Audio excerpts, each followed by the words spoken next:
Hello, in this video I'm gonna show you how we can factory reset OPPO A60 by using the recovery mode.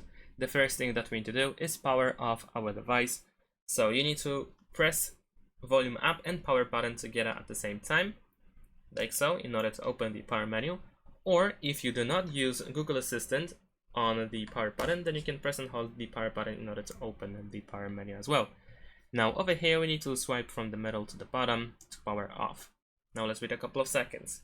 After the device is off, then we need to press and hold the volume down button and power button together. So press and hold both buttons at the same time and do not release it until you see the logo of the device. Once you see it, you can release both buttons, and now we need to wait a couple of seconds until we see the recovery mode menu. There we go, we have the recovery mode.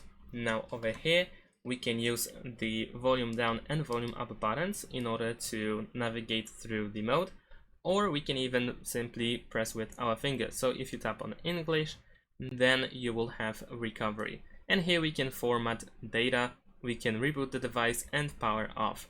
So in order to factory reset, we need to choose format data. And that's it. Thanks for watching, leave a like and subscribe to my channel, and see you in my next videos. Bye.